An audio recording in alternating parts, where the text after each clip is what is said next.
Before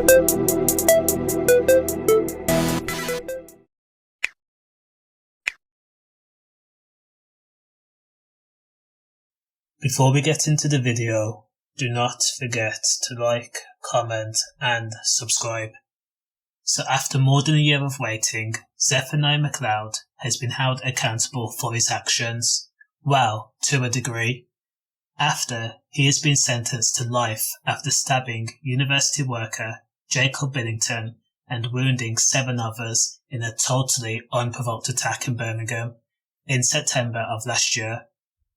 Now, it's never been disputed that Zephaniah had mental issues, and they were severe, because at the time of the attack, he was armed with a knife in Birmingham city centre again in September of last year.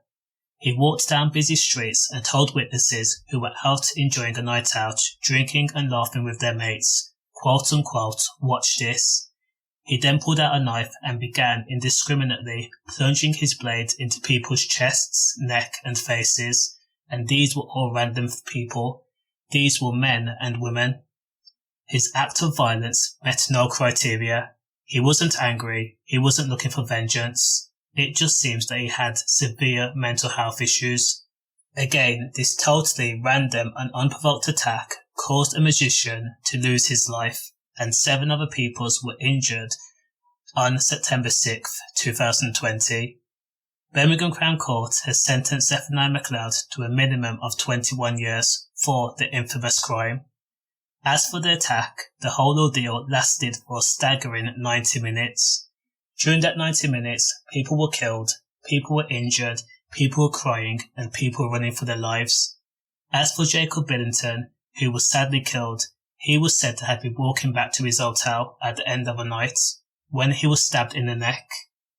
Courts heard Zephaniah managed to get close to his victims by asking them if he had a spare cigarette or a lighter, and then once he was close, he would then viciously lunge at them. Zephaniah McLeod has a long-standing history of violent tendencies and mental health issues, but despite the fact he was able to be out and about unsupervised. And during the meeting with doctors, Zephaniah did explain how he heard voices saying, "Kill them," stabbed them, and he constantly had dark thoughts where he thought he needed to hurt someone. It was like an urge or an impulse. Again, this is a man that was failed by safeguarding systems. Now, I'm not saying that he was not a criminal and the victims shouldn't blame him for his actions, but this guy is so far gone for being saved that he was essentially a ticking time bomb, and the recipients of his violence could very well have been anybody, and that was proven. Zephaniah McLeod, who's only 28 years old, will serve the term in a high-security hospital at first, and then he'll be moved to jail if his mental health improves, and the likelihood of that happening is slim to none. Earlier this year, he also pleaded guilty to manslaughter on the grounds of diminished responsibility, 4 counts of attempted murder, and 3 counts of wounding. All I can say is condolences to Jacob Billington's family.